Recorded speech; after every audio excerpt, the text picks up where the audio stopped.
Hello, everyone. Welcome back for this interesting roundtable where we'll be talking about grains today. Yesterday, we had a great roundtable session on pulses with industry expert talking about different type of pulses. And this is the second session in series of four, which we'll be doing. The first was pulses, today grain. Tomorrow, we'll be doing oilseed and edible oil, and day after on sugar and ethanol. And first, I would take this opportunity to thank all those organizations which are supporting us. So, Bajrang International, Bengani Group, Praramb Agri Trading DMCC, as well as MEIR Commodities. We thank them for their support. This roundtable is brought to you by HnyB, which is a boutique consulting firm working on intersection of agriculture, food, technology, and innovation. Know Your Commodity, which is a platform connecting different stakeholders in agro-commodity value chain, as well as Global Grains and Pulses Council. Without further ado, I would like to invite my panelists, and we are having some of the very sharpest brain today in the grain sector. We have Shri Ajay Goyal ji, we have Shri Garima Jain ji, Shri S.N. Mishra ji, Tanya is there, and then we are having from International Grain Council, Alexander. Uh, I would like to invite all of you and would request if you can start your video as well as audio so we can get into a discussion.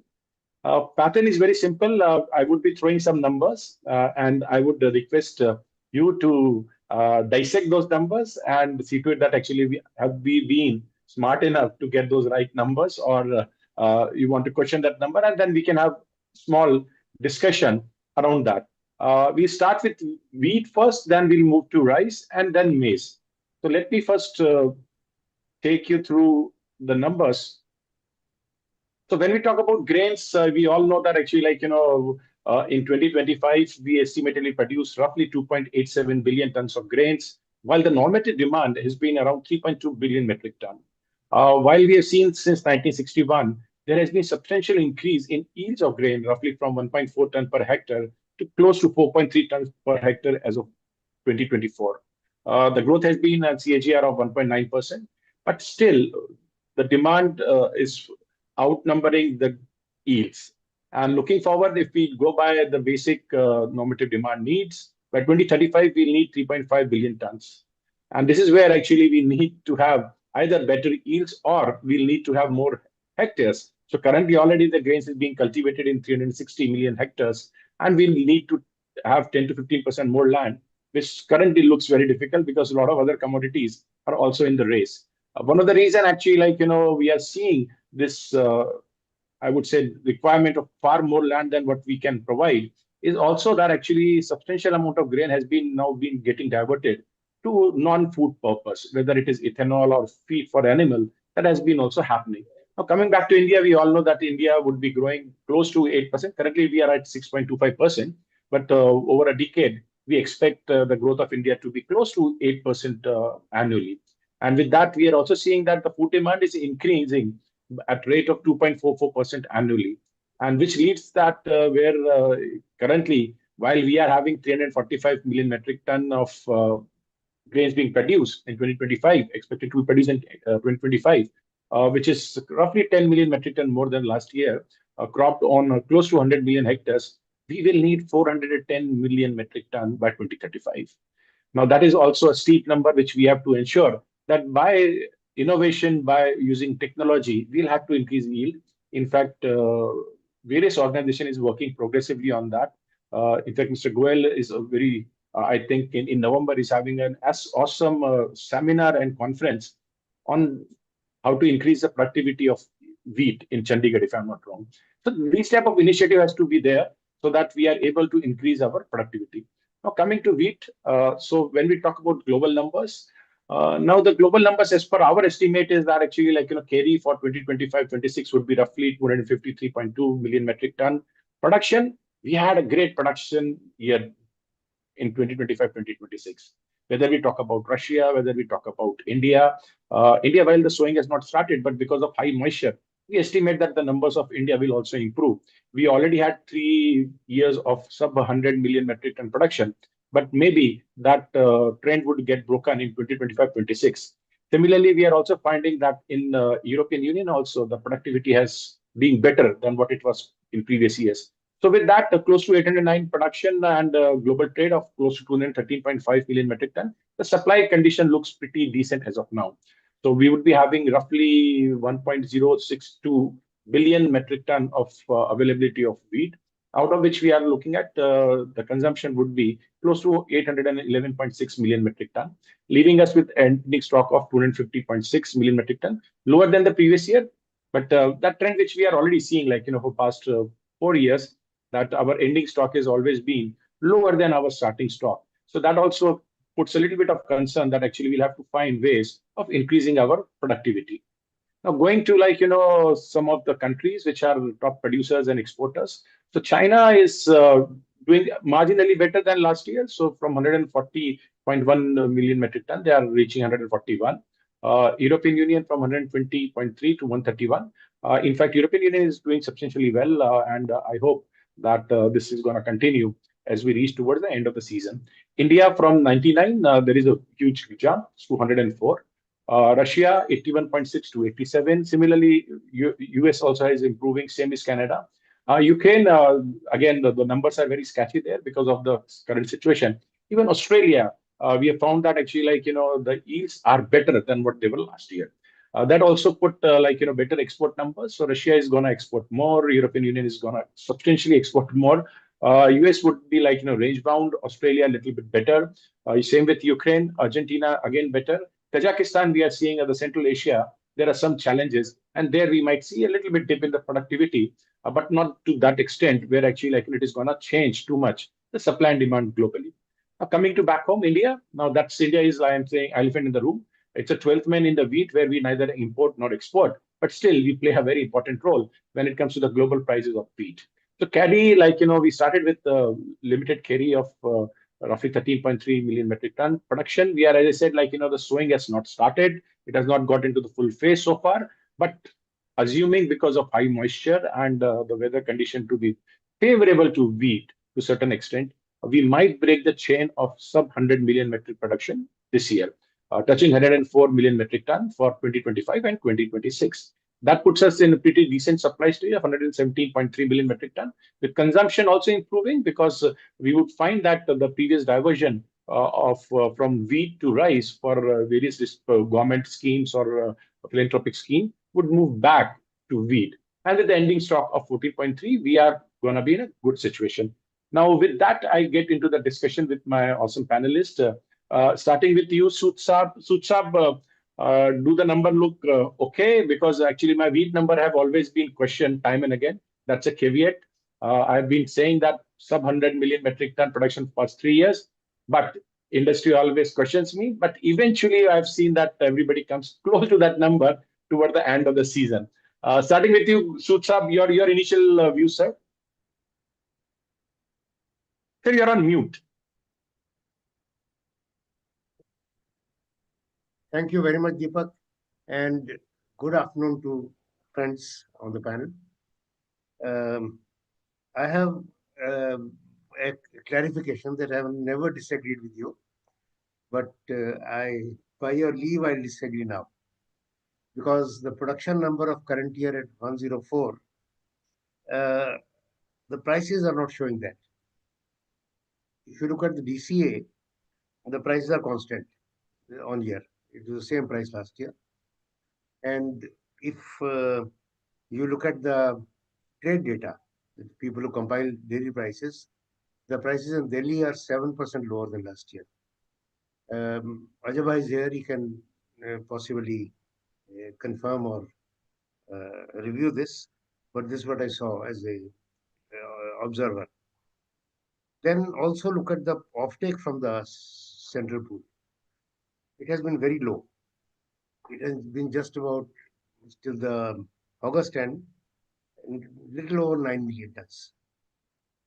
So 5 months, not even 2 million tons a month, including all schemes. And apparently the other number which was there in the market, which was done by Agri Watch, 110. That appears to be more likely, or maybe even better, and may not be 117, because right now, with a stock limit in place, which was like last year, and uh, a announcement of 3 million tons, which was made 2 months ago and not yet implemented, of OMSS. So if you look at the domestic numbers, 13 million opening and 30 procurement, 43, the war chest is quite big. And I'm one who believe that in the free food scheme, PMGKY, which they reduced from 24 million to 18 million a year, I don't think government will be in a hurry to reinstate it. Although last year in the parliamentary elections, the confidential feedback which the government got was that the beneficiaries were not happy with the switch. But the next elections are 3 years away, and so I mean, the politicians are politicians, and and the administrators are great managers of any situation. Like you have seen in last few years, when the crisis came, they averted imports. Imports are inevitable by just cutting the consumption. Secondly, they allowed the private trade um, pipeline to be squeezed to zero nearly by February this year, when the prices were the highest ahead of a better crop. So they're great administrators, and they're politicians anyway.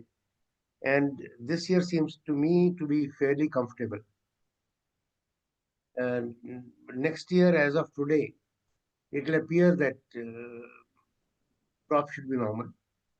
It all depends on February, March finishing temperature.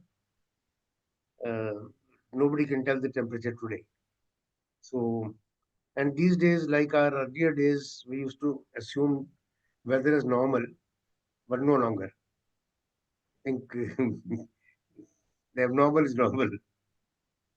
True. Okay, True. I leave you with that. No, sir, actually, you are perfectly right on dot. Actually, that the price trends, but even when you say we are having normal weather, abnormal weather is a normal weather. Most of the commodities are actually below MSP. Wheat has been consistently being above MSP for a pretty long time. And if you see that from 2022 to 2024, there has been actually a demand substitution of between 8 to 9%. So, Hmm. as you rightly mentioned, even the government scheme that actually they've substituted, right, wheat away. So, even after squeezing, right, all the demand, and still the prices remain above MSP.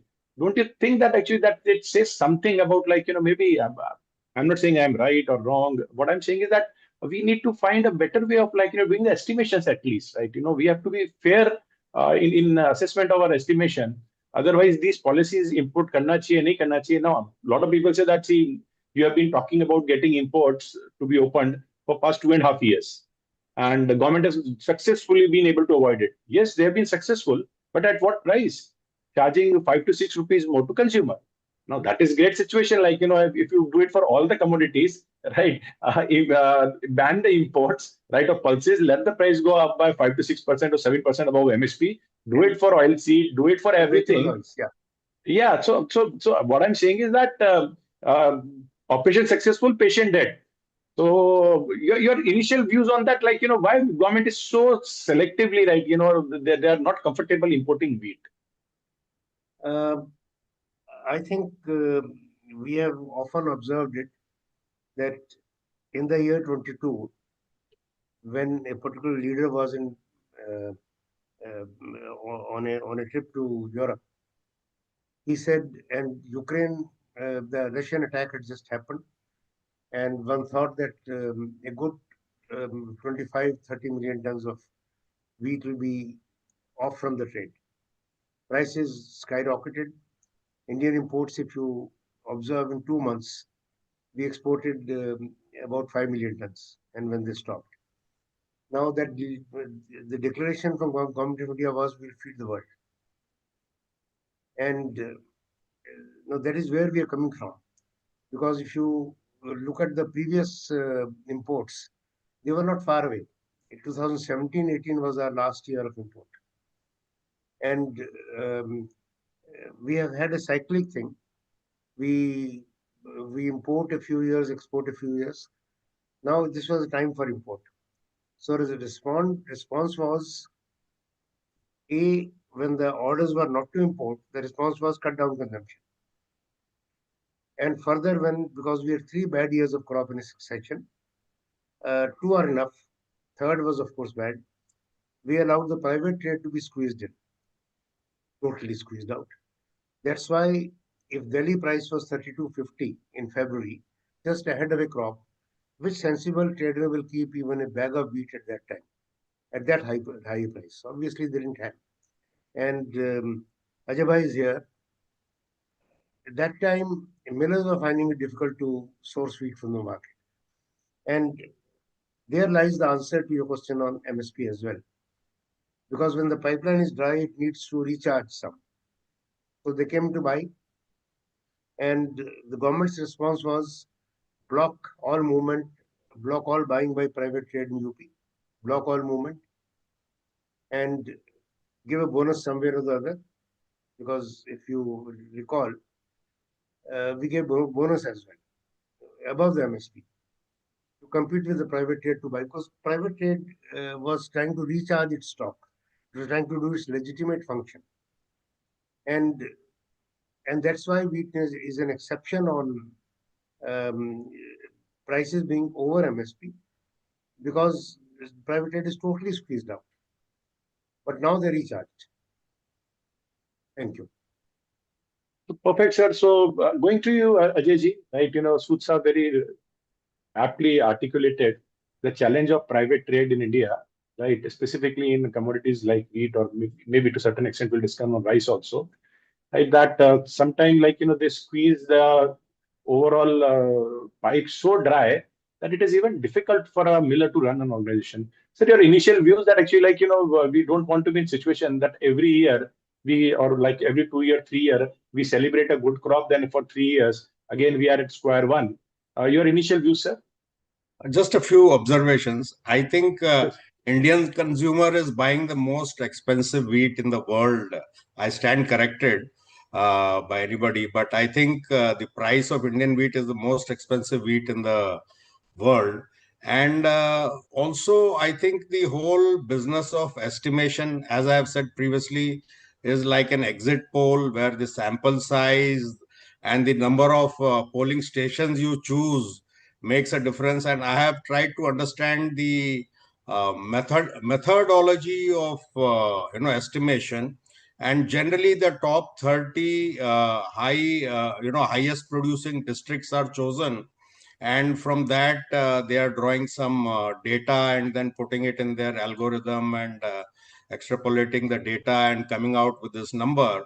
And but one observation is that everybody has predicted about 4 to 5 million tons more than last year for sure. So there is no dispute on that. So whatever everybody should catch X as his base of last year, and then it's plus minus 2x, whatever everybody's number is, because from 104 to 117, we are having a big gap of estimations. And thirdly, I think, anything, the price and everything is determined by market forces. In India, what is the market? You cannot import, you cannot export, you cannot stock, you cannot sell, you cannot. So there is just no activity. And the government seems to be knowing everything. So even a simple data like weekly stock submission, which is the national stock in private hands, is not made public by the government. That gives more room for speculation and uncertainty in private markets. And the government seems to be hiding more. And as a matter of fact, if by 31st of June, if all numbers are known to the government, why isn't the next 9 month policy put on the table? And also the government, puts dam ka ye danger level hai, above which, if the water goes, we will open the floodgates. Some sort of an indication to the market. It seems the government is enjoying this whole, suspense created in the private market space, in the general market, and keep them guessing seems to be the strategy of the government, and get the year through without any import, without any price rise. And so the private markets are all in dark about what's happening as far as wheat stocks are concerned. Sir, I totally agree with you.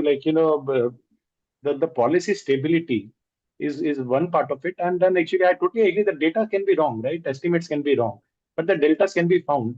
And unfortunate reality is that actually, the transparency is not there. As you rightly said, actually, the private trade also, you have to do guesstimation, right?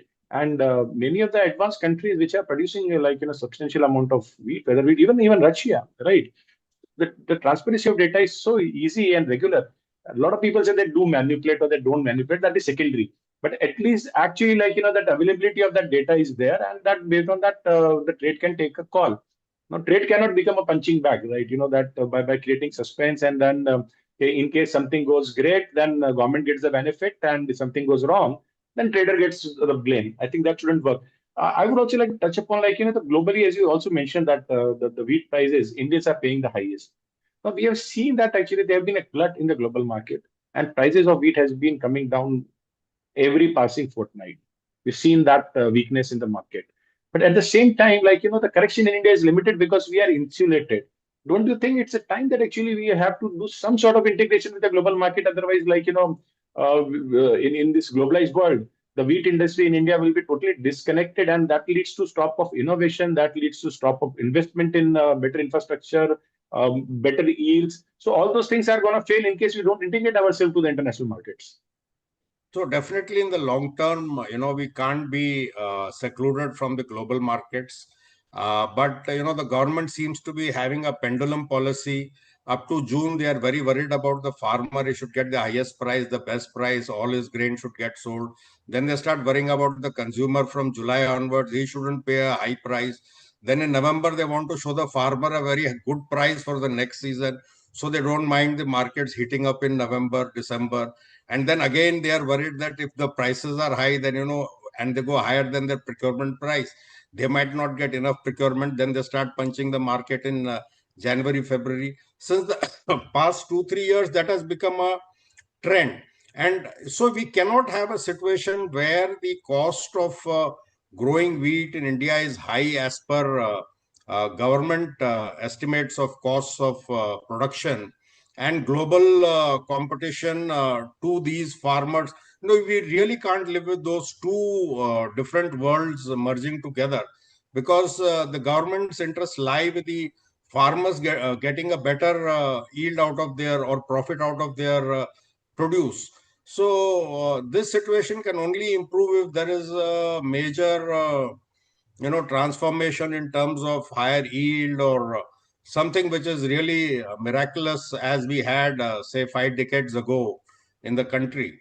Otherwise, this sort of production will continue for the farmer, and I don't think any political party will have the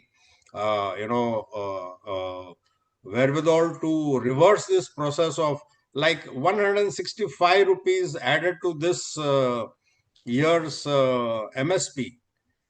Plus, you could also expect some more bonuses in MP or probably Rajasthan. So you can imagine, we are not going to be able to reverse this process of trying to integrate with the global markets in any manner in the distant future. Yeah, because we are keep on pushing the gap so wide that actually then it will become eventually impossible for us to mend that gap. Absolutely, absolutely. So I think we should forget about the international markets. As far as domestic markets are concerned, it is almost like, controlling your country's currency, like the exchange rate. It's like, this is like that. So we have got our own exchange rate, nothing to do with the trade balance or anything. So that's the way wheat pricing is working in the country. Perfect.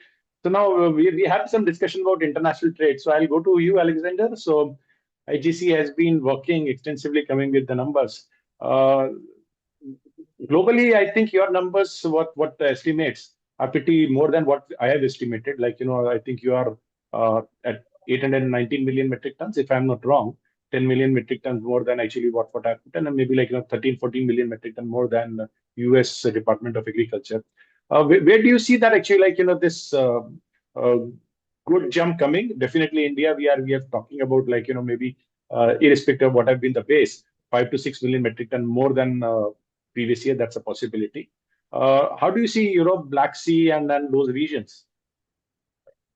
Hello, everyone. Yes, Deepak, this is a good question, and I think the situation in the wheat market is still in flux. It's still changing, and what we have seen is actually increasing estimates for production as we see harvests in North America, in the Black Sea region wrapping up. There are increasing estimates, and we were already at a record estimate for global production several months ago, and it's still increasing. We are issuing our next report, monthly grain market report, in October next week, and it looks like we'll have 5 to 7 million more adding to wheat production. In September, it was to 827, which is slightly more than you showed in your numbers, but I think the major difference comes from India there, because we are sticking to the official number, which is 117.5. You showed 104. Although I should say we also have lower high consumption. So our stocks number for 25-26 for India is around the same level that you showed, 14.3 million tons. We have 14.6, I think. So that's both for production and consumption, we have higher numbers. And you ask specifically about the European Union. That's where we see these increasing estimates. The harvest has been wrapped up, but we still are getting information on the harvest. It looks like it will be a record high for some good harvests in Western Europe, in the Black Sea region exporters. We now see exports accelerating. The official data is lagging, so it still shows exports by the European Union down by a significant amount, but according to private estimates, it's actually up by 20 or 30% year on year. So exports are progressing really strongly now. Now, in terms of other estimates, I think in Ukraine and Russia both, we are seeing some increasing estimates. The recent estimates for Russia suggest that there have been some better than expected yields for spring wheat, and that's the later harvested areas in Siberia.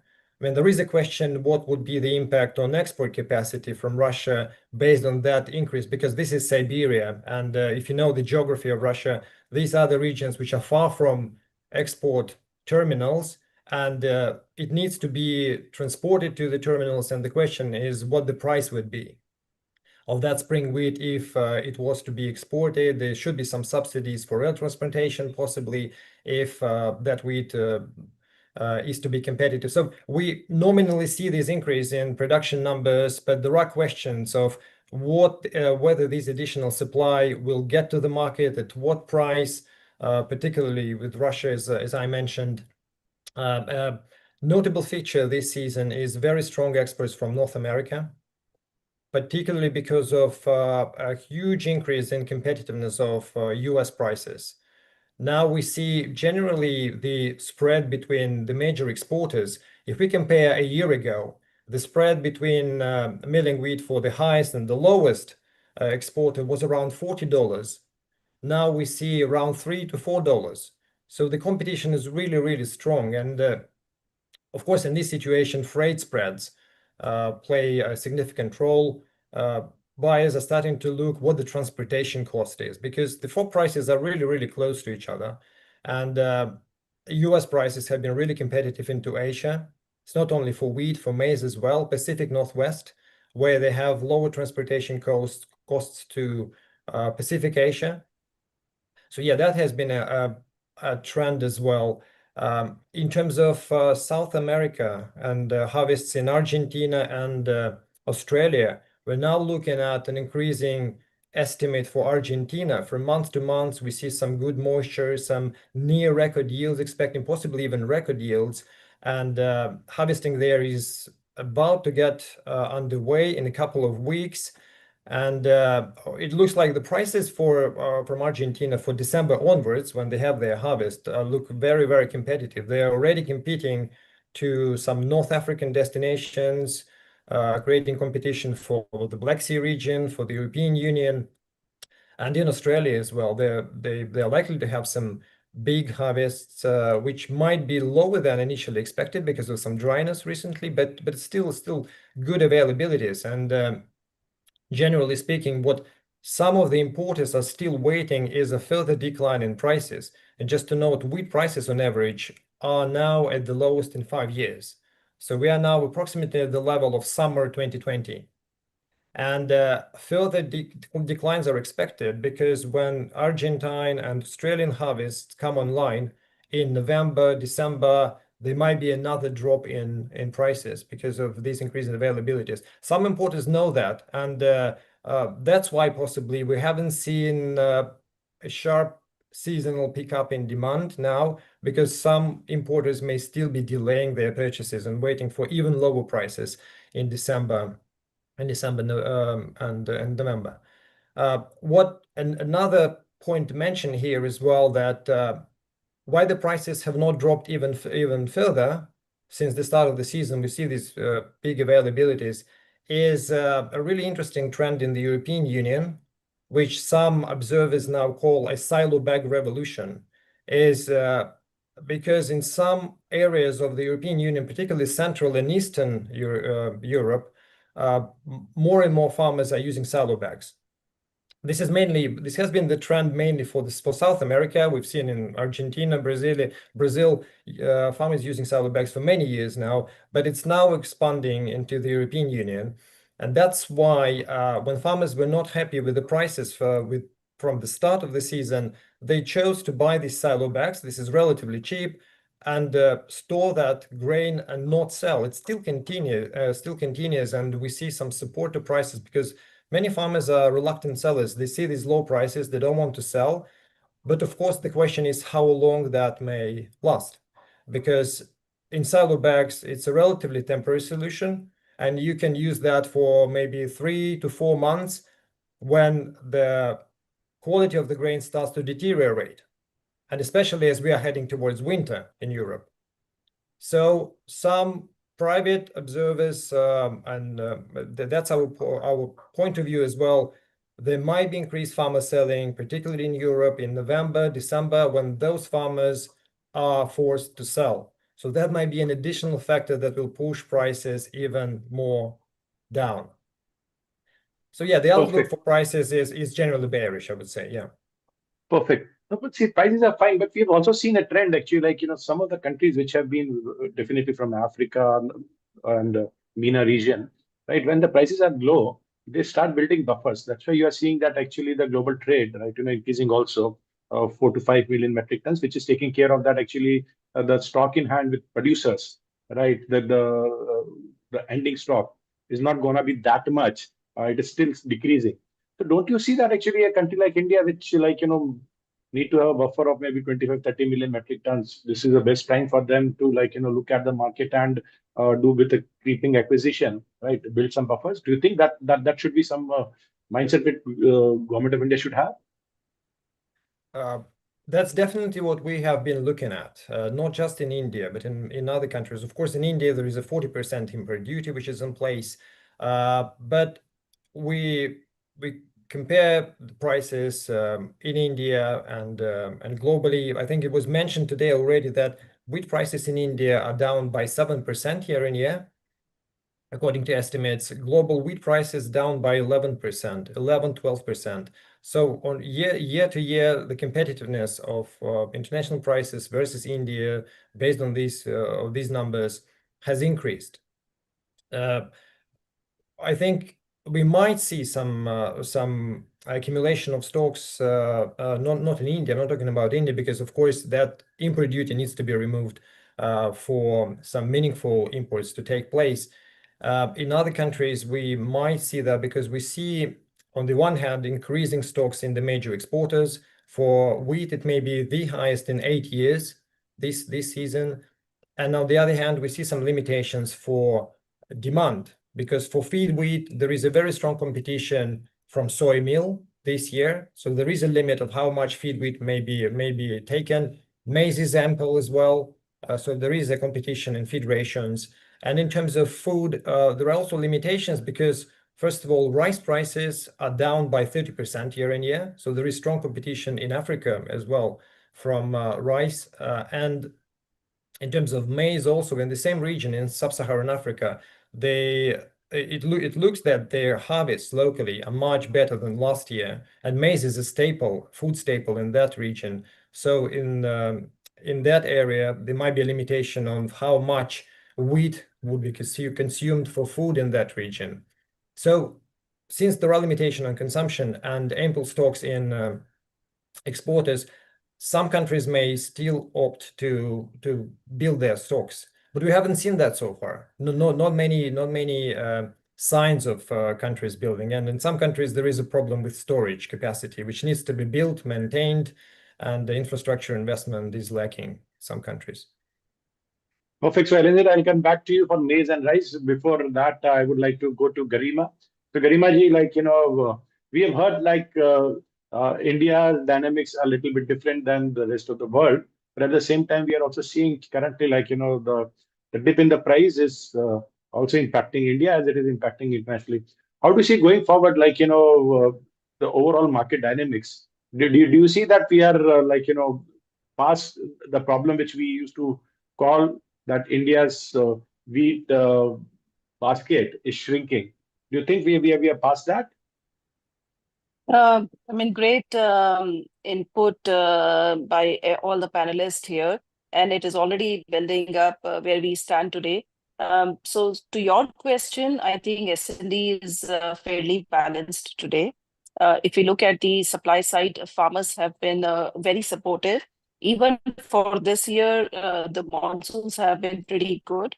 And so we all expect an increase in the acreage. Too early to say, but I think about around 3 to 4% acreage increase will come. There may be a slight shift also from the chickpeas farmers to the wheat farmer.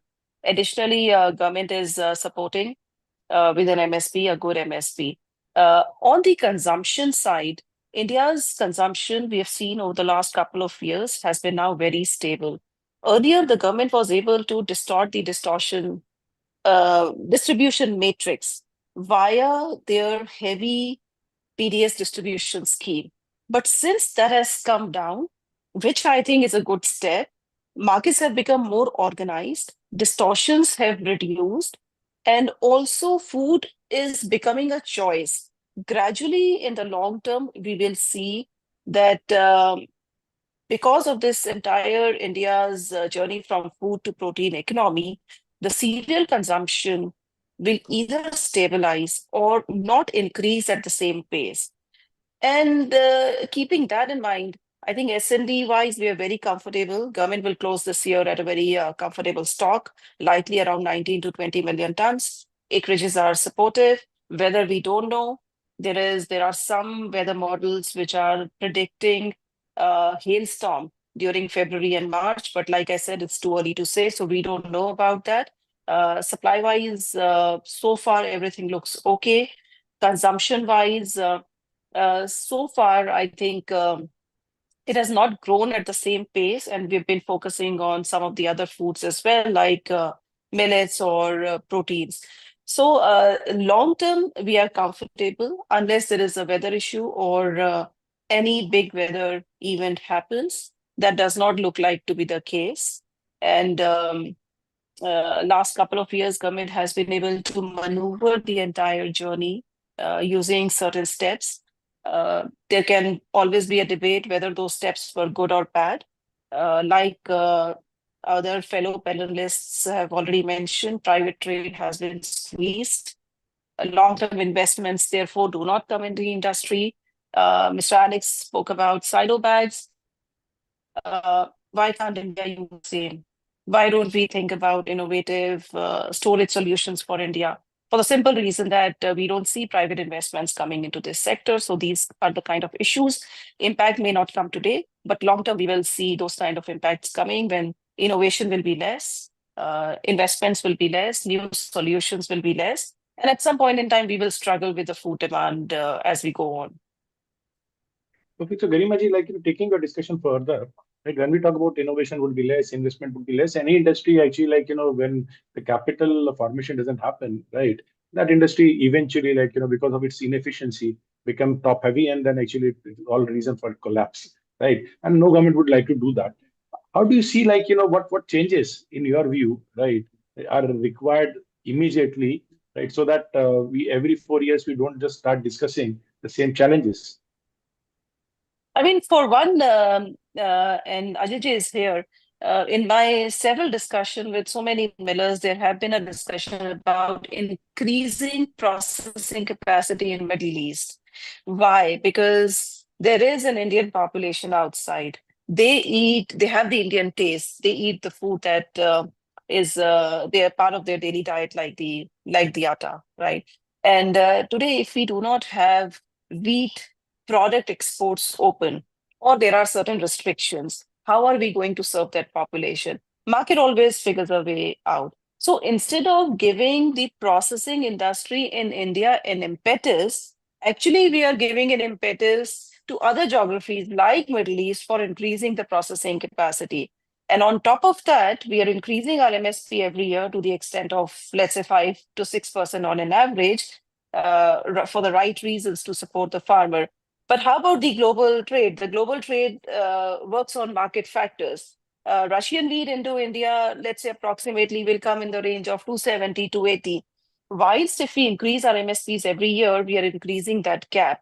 So on one hand, we are becoming an island for a high price scenario for wheat, eventually wheat products. And on the second aspect, our processing is not getting the right kind of impetus that it should get. So I think it's a dilemma for which we will need to find solutions in the long term for sure. You rightly mentioned that protecting the farmers, but I think protecting farmers is important. But just this keep on adding on MSP bonuses, aren't we pushing them to become more inefficient? We are having challenges with availability of water. We want them to change, but at the same time, it seems like rice and wheat farmers are so pampered that they don't even care about being productive and being sustainable. So in the long run, don't you think that's not right strategy? You are right, but let's also look at how the global stage is being reset. More and more, we are becoming a multipolar global order, okay? And therefore, in that sense, the countries are going to become very protective and protectionist about their food. No country is going to run high and dry on the food stocks. So it's a compulsion for us to be in that kind of an environment. The second is, as everybody knows, 60% of the population in the rural sector. Agriculture needs a boost. Taking care of the farmer's income, therefore, becomes paramount. Maybe it is being given more importance for the reason that today wheat's contribution into the food basket, food inflation basket, is just about 4%, which is where the government is not even bothered on how the price scenario is, because it's not pinching or hurting them, and maybe there are other things that is seeking more attention. You mentioned about rice stress. Well, ethanol sector and the entire maize sector was given a boost to take care of that. But whether that has happened or not happened yet is a question mark. But in turn, what has happened is that the country's soybean production has been hit. So while we wanted to reduce the rice acreages and rice production or the area under rice, the impact of all of that is that the soybean production has gone down significantly. So, well, I mean, the entire complex of food, feed, and fuel is interconnected. If we go and try and find answers for one problem, another problem is arising. So it's a question of what we pick up as a priority, and therefore wheat or food is the topmost priority for any nation. Thanks a lot, Garima ji. So, putting a caveat, these are my views, so not Garima ji's view at all. Right? I believe converting grain into ethanol, right, is not just stupid, right? It is sinister, right? And that we have been doing that, and we have been doing that, for not the reason to support farmers, because if me and Sutsa we sit with data, we can ensure that, whatever those thoughts are, can easily be dumped into a dustbin, because we have already seen the impact of what we tried to push coming back to our soybean farmers. We are already seeing that coming back, where actually the poultry, industry also started moving to DTGS, which actually, if it's more than 15%, is unhealthy. So, Yeah. by compromising health, by ensuring that actually we are not taking care of our soil, we are trying to do things which I believe is not just anti-national, it is anti-human. I'm having very strong views on grain ethanol. Maybe what I'm saying is not gonna make my speaker who are gonna be joining me for sugar and ethanol session just disappear. I hope they don't listen that. Sood sir, your final views on wheat, then we move on to rice, sir. I think I must compliment Garima to have given a very well-rounded view, and not just wheat, but whatever is related around it. And well, as she has very rightly worked out, that April 1st, we are likely to have with government about 20 million tons of wheat. That was the reason that even during years of crisis, there were no imports. So I don't think India will be building any buffers with imported wheat. And moreover, when was it last when Food Corporation of India ever bought imported wheat? That 2006. was, pardon? So 2006, Yeah. 5-6. Correct. So that is about 22 years ago. And that time also I know how difficult it was for them to dispose it of, because Indians like white wheat, like certain. So basically, we will expect business as usual. We will, as of today, expect higher production next year, and demand growth is muted, as Garima has observed. So on that note, we can expect some. Well, if production for 2 years goes up, we'll be exporters. But I don't know why the government is not permitting export of wheat products, and that's not going to take away much of our wheat. We have uh, comfortable stocks anyway. So that is one thing which we're wanting in this comfortable situation. Thank you. Now, surely with the numbers which we are looking at, Goyal sir, your views, I think it's time at least to open up exports of some of the wheat products. See, atta export, there should be no reason why government shouldn't, because this is going to the Indian diaspora globally, and it's an Indian product. It's the one of the few products which is typically Indian. And as Garima has said, the Pakistani milling industry, the Nepali milling industry, and the Bangladeshi milling industry is taking advantage of this situation, and the local millers are just watching the market that they have created. So this is a real sad state. A number of representations have gone to the government of India several times, but I don't know. Wheat, everybody is very fearsome about tinkering with any sort of export or import or any such thing. They just want it to be, as it is. And number of representations have gone to the government from various bodies. But the government has only opened one window of importing wheat and exporting atta out of it, which is not really fair to the Indian farmer and the Indian consuming the so-called Indian atta out of India. So I guess government But should sir, review. actually, High you'll be time. surprised, Ajay ji, still in US, in the Middle East, I was able to eat atta which tastes very much coming out of Indian grain. I don't know how it is possible. It doesn't look like something coming from Australia or maybe Russia or America. It tastes very much like apna khud ke desh ka atta. Lekin, that magic happens.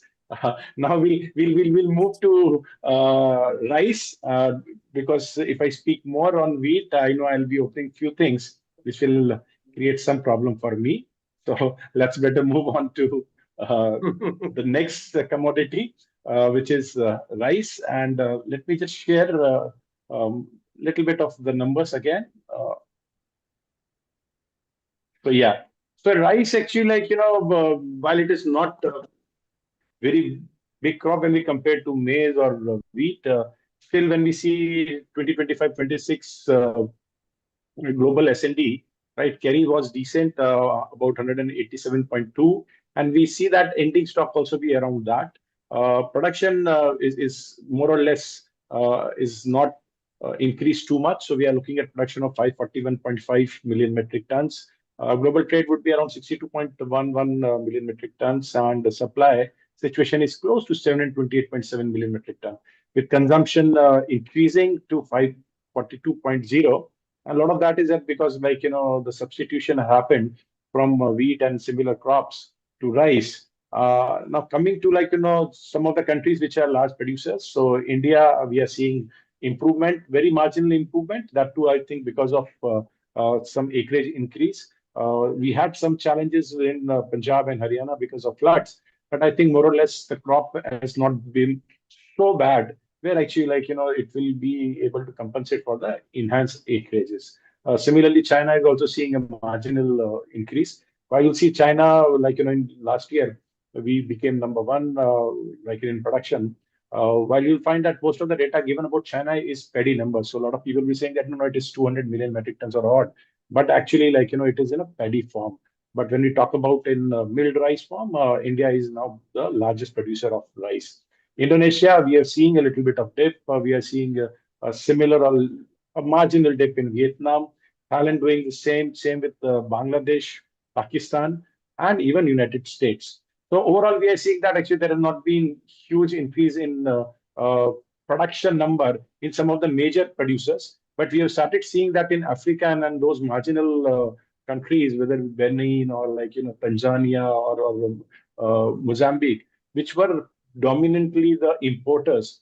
For the self-sufficiency, they have started contributing. So, for example, from 200,000 tons, they have started moving to something around 300 or 350,000 metric tons. So we are seeing that those geographies catching up, not with the large players, but the small players, they've started contributing. And 24-25 was not a great year when it comes to export from India. We were roughly around 20 million metric tons.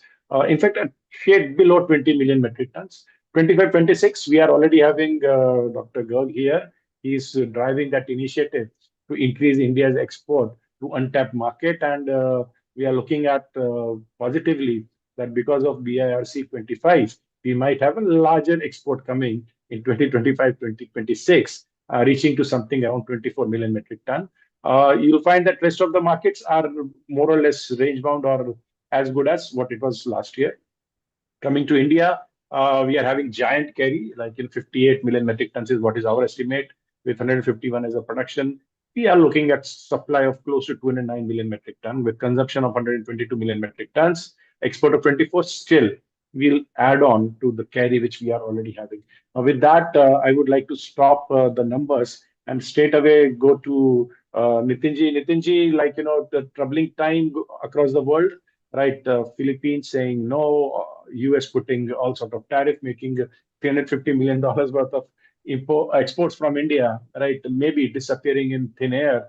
How do you see the challenge of exporting rice from India becoming a chronic problem for us? Sure. Thank you, Deepakji, and good evening once again. So I think it would have been very interesting had you put one more slide of the price movement of rice varieties in the last 1 year, right? Because I think it's for the first time in the last 1 decade that prices of non-basmati has dropped by more than $200 per metric ton, right? So if at the same time last year parboiled prices in India were close to $550, today they are ruling somewhere around $330. Right. So, and white rice prices, which were at $450, today they're at $350. Broken's prices, which were at around $420, they are at $320. So, this kind of drop, which is almost 30 to 50% across the grades, India has never seen. At least in my journey in Olam in the last 14 years, I have not seen these kind of price drops in case of non-basmati. So whether we love it or hate it, I mean, you can't ignore India for that. And unfortunately, fortunately, India is the culprit since the ban has been lifted because of all the price drop, which I mean, all the origins are seeing. Moving on to Just let me add here, like, see, when everything is in harmony, suddenly you create a ripple, right? It takes time to ripple to go down. And the ripple is not always like, stable, right? The waves are up and down. So a small earthquake, right? Same ocean, everything is same.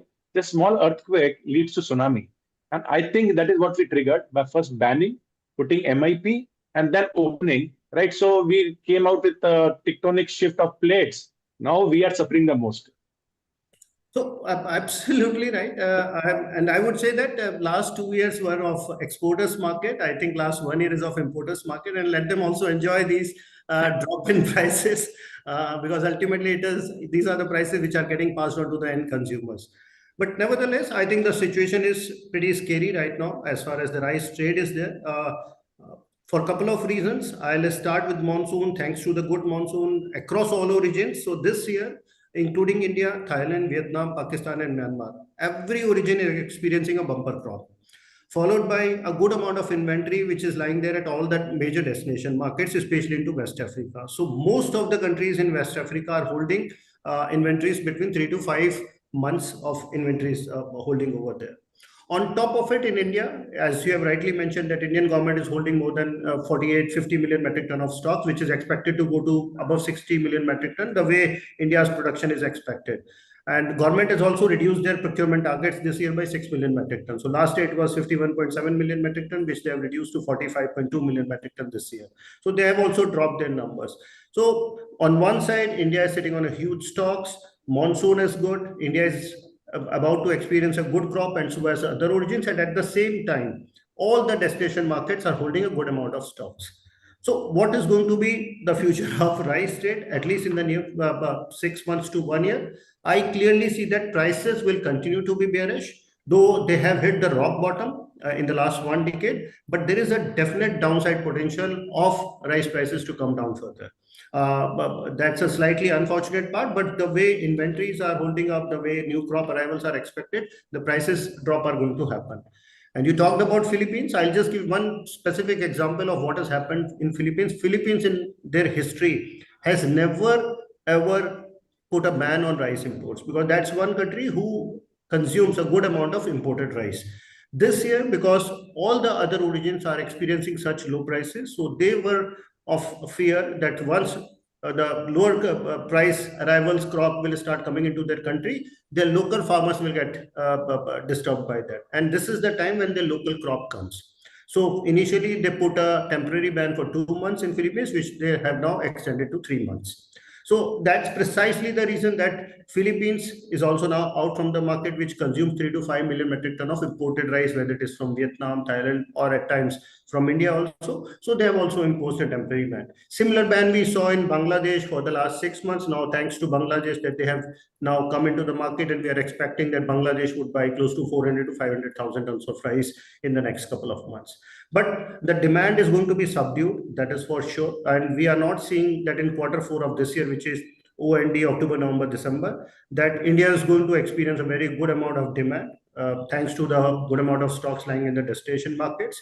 And because of this monsoon, we are expecting that the Rabi crop for the next year, which will be harvested in the month of March, April, that is even going to be a better crop. Right. So the challenge for government is that how to start liquidating these stocks, because India has a limited consumption, right, which lies between 110 to 120 or 25 million metric ton in the best case scenario, whereas the overall crop size is 150 plus now, and over and above another 50 million ton of carryover stocks which FCI is holding right now. So that's a very tricky situation for the government to manage right now. Initially, right now they have decided that 5.2 million metric ton has to be gone into ethanol, for which now they have mandated that 40% of grains-based ethanol has to be from rice. So that's how they are trying to push more rice into ethanol, just so as to start liquidating more rice volumes over there. OMSs, they tried doing it, but the way OMSs prices are stacked up, they are completely almost $40-50 higher than the today's international market price parities. So hardly any rice is getting lifted over there. So very tricky situation for the government, but somehow they will have to find some mechanism to make this rice available either for the domestic market to increase the domestic consumption, or make it somewhat available for the export, so that at least India's revenue can be increased, because rice is the largest commodity who's contributing to the agri basket today, which is between $50-60 billion, and rice consistently is contributing $10 billion into that agri export basket. So government will have to find some ways and mechanism to make sure that how India can stay relevant and competitive in this kind of a challenging environment where every origin is dropping prices, and they will continue to drop because they also have a potential to drop prices further. Perfect. And Nitinji, actually, unfortunately, in the policy making, government loves making jalebis, right? So diverting rice to ethanol, giving incentive there, pushing them to make it that way, right? 3 years, 4 years, 5 years down the line, once you won't be having so much of stock, which, as you rightly said, government will have find some way to liquidate it. Then what? You are back to square one, because then you are made one more industry which was doing decently well as such, depend on a feedstock which is subsidized and which is going to be coming to your car. Why not to reduce the price in the OMSs itself? That's it's not rocket science. Give 4 rupees, 5 rupees off. They're talking about 2 rupees or 3 rupees. I'm saying give 5 rupees off. How does that matter? But again, what I'm saying that simple things becomes like a jalebi. So you're absolutely right. That's what industry is also making a representation to the government. Initially, when we started discussing all this, there was a disparity of 2 rupees per kg. And I think to that extent, government was also more or less aligned. But in the last 1.5 months time, prices have dropped further. So that differential of 2 rupees has now increased to 5 rupees, as you are rightly pointing it out. But for them, reducing this price from 28 to, let's say, 23 rupees, which anyways they've decided to increase the prices in ethanol from 22.50 to 23.40 starting from 1st of November. So making those kinds of price reduction, I don't know how far they would be in a position to do that, but I think that's the only answer government is having today, to reduce those prices, make it international competitive, and then India can definitely do another 10-15 additional million tons of volumes. No, just like private jet, government has also learned that actually keep losses on the books, right, as an inventory. Don't conclude the trade and actually write it off. So they're showing the stock just like any trader that actually having stock bought at so and so price. The realization is pretty low. I think they'll have to bite the bullet and take that loss someday, for sure. I think we are having Mr. Garg. Mr. Garg, can we see you, sir, on a video? Yes, please. Namaste, sir. Namaste. And sir, first of all, congratulations. You are doing something of very national importance. We have just heard Nitinji that we'll have to find ways to liquidate piles and piles of rice which we are having in India. And one of the best way to do that is export. And congratulations. I'm seeing the vibe from all across the world. Everybody is looking to come to Bajrang and see to it that some great trade happens. Nitinji definitely would be looking that before that there is a $20-30 upside in rice. But at the same time, thanks a lot for doing what you are. Sir, your initial views on the rice trade, and please share with us the great work you are doing to this great conference and buyer-seller meet. And I'm not agreeing with the Nitinji. Actually, I say Nitinji is the culprit, not Indian government, for this price reduction.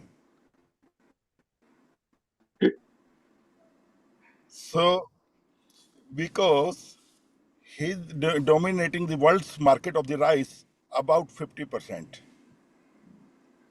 And he has to control the price. And as he says, these prices are going down $200, but it is the market also, if you can see, once ban is happening, so prices gone up also very sharply.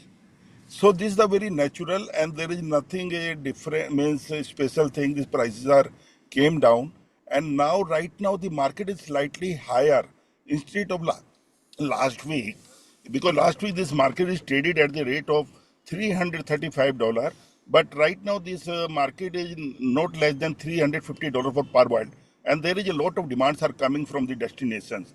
Even a destination at Cotonou, if you say market is jump up about $30 in last 1 week. And the local stocks are selling very, very fast. Even yesterday reported in IREF, I will tell you this 300,000 ton contract signed by the IREF, which we are going to disclose in BIRC, and total contract very large quantity we are doing in Bharat International Rice Conference on 30th and 31st October, and government may be going to announce something in this conference. Maybe Nitin ji is very happy. Some MSP price may be reduced soon.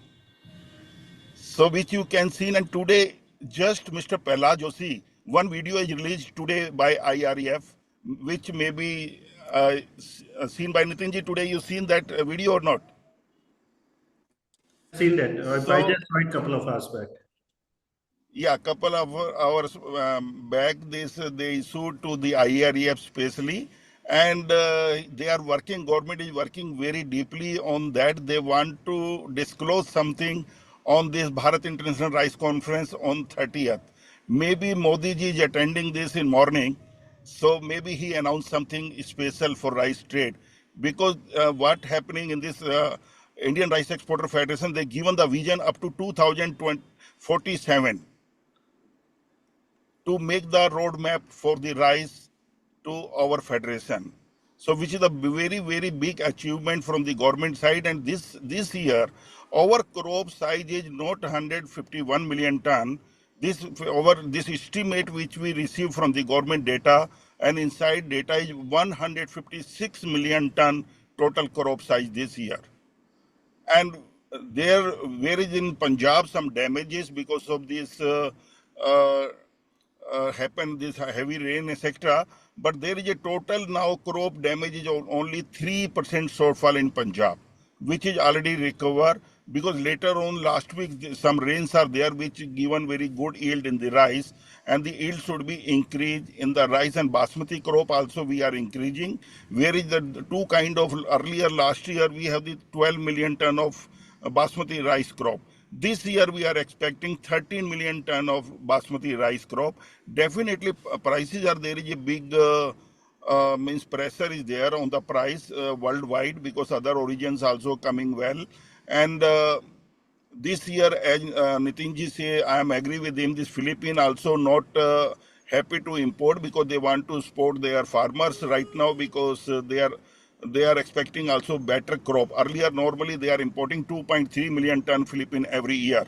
But this year they are expecting to reduce about 500,000 ton less than previous year imports. So, because Philippines also some delegation is coming in this conference, and other countries also coming, and for good news I will tell, and I will tell to everyone, means about 60 people are present in this conference, this meeting which we are going on right now. Everyone can come and take the advantage, and if any suggestion, they joint hand in this conference on happening, and this IRF is very happy to host them very well, and any kind of assistance they require. And they help to enter in this Modi ji's meeting also, and maybe you have the chance to meet Modi ji one-to-one also, because they given 15-minute slot to meet private peoples in the lounge in this conference, which is the big things which we organize. And every minister is coming every session. There is a 7 sessions. So very interesting this going to be happen, because it's a government event now. These are definitely IRF and other government, and all 3 major governments are involved in this event. And this crop, this prices wise and export wise, I will say this year India is going to be export more than 27 to 28 million ton total rice export, which is the government aim, because last year we exported about $12 billion export in money terms, and this year government target is going to be about 18 to 20 billion dollar. So that should be happen once if we touch more than 30 million ton quantity, which may be little difficult, but 28 million ton government have some special plans which we will disclose maybe on BIRC. And there is definitely India going to achieve 28 to 30 million ton exports. So this is only I say. So No, thank you, maybe Nitinji have more chance to do more business in rice trade, and which right. once we meet privately, maybe I will disclose to you. Perfect. No, Sounds good. Dr. Garg, you have been doing a great work and wish you all the best. And I hope we export 30 million metric tons of rice this year. And that would at least put a lot of, I would say, volatile nerves in place in Indian rice trading community. We are seeing that actually, sir, the problem is happening at the grassroots level. I engage at the grassroots level and I am seeing, right, the small traders, brokers, everybody has been suffering a lot. Large players like Nitinji can still look for next year or next to next year. Is saal nuksan hai, we can make money next year. But I'm worried about the small and marginal traders, just like small and marginal farmers. Thanks a lot, Garg Saab, for joining, and we look forward to see you at BARC and wish you a very great and excellently biggest event in the rice industry in the world. Thank you, sir. Thank you very much. Thank you. Yeah. Bye-bye. So Tanya, now we go to you, right? We had heard trade. We have heard Nitinji was talking about the challenges, and Garg Saab now new avatar from a trader to ecosystem builder, right? So he's having his own view. Now, as an analyst, what is your view? How do you see the rice market going forward? Hello to everyone. Okay, so I think Mr. Garg's figures are he's quite optimistic in that manner. I mean, for India, he said that the production is estimated to be at 156 million metric ton. But S&P Global's Commodity Insight and Analytics data is 151.8 million metric ton for marketing year 2025-26. And we have an upward bias, of course. We have an upward bias and it is going to rise by 1.9% to be precise. So this is the latest projection because the harvested area is going to increase. And for exports, we are projecting at 24.5 million metric ton. And 24.5 is going to increase by 6.5% for marketing year 25-26. But if I talk about the global demand, like Nitin rightly said, Philippines is not there in the market. They're the biggest buyer in the world. And last month, in fact, early August, they announced that they will ban the import. I mean, ban on rice import they'll have. So starting from effective September 1st, and this was initially for 60 days. So September and October, entire October. But last month only in September, they extended it by another 30 days. So until November, the ban was supposed to be until November. But last week only, the agriculture secretary also announced that this is going to be extended until April 2026 with some imports. So they are going to allow some imports in the month of January, precisely 300K metric ton.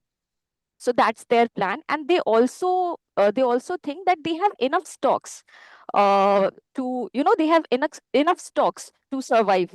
The rice stocks I'm talking about. So they said that they have 1.5 million metric ton rice in their inventory. But as per PSA, Philippine Statistics Authority data, Philippines has approximately 2 million metric ton rice as per September 1st data. So even if the ban is extended until April 2025, they have enough rice in the stock. So that is the plan for now, Philippines. And also Indonesia is not there in the market. Last year, Indonesia was there. Indonesia bought Indonesia had so many tenders and the import quota was around 3.6 million metric ton for Indonesia. And this year, because they want to be self-sufficient, the government has changed, as we all know. So this year, they are not there in the market. They were the biggest buyer last year. So Philippines and Indonesia is completely out of the market for now. So we are seeing a bearish demand.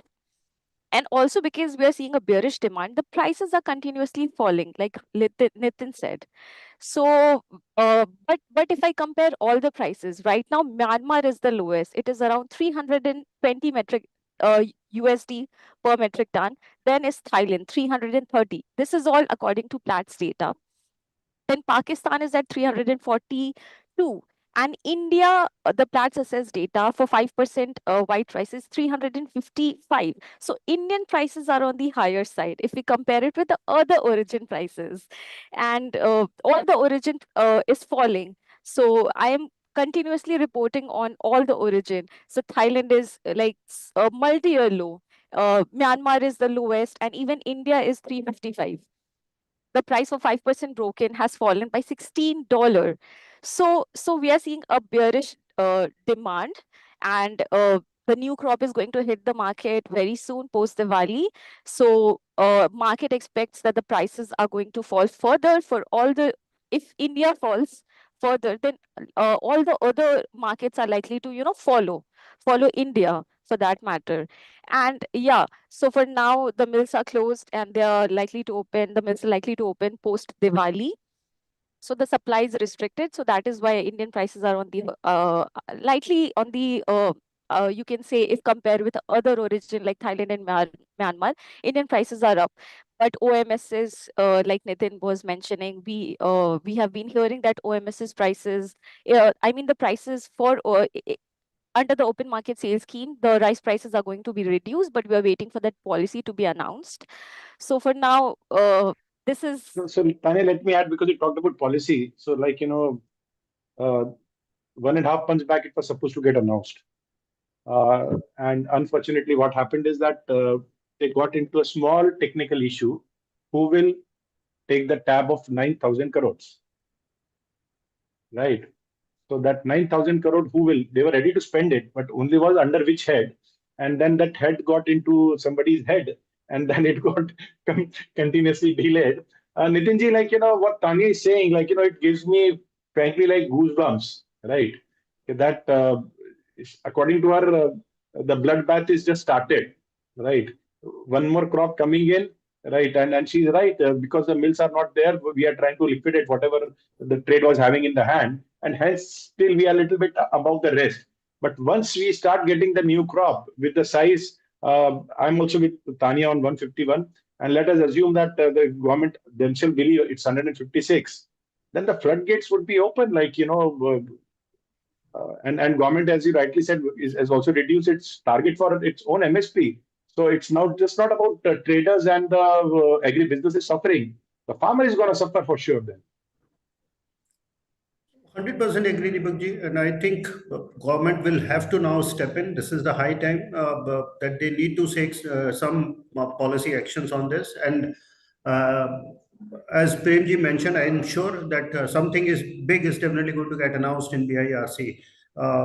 Because without which the kind of numbers, whether it is 24.5 as mentioned by Tanya or 27.28 mentioned by Premji, it looks very challenging, very daunting numbers. So if India has to increase their export numbers, India has to remain very, very competitive.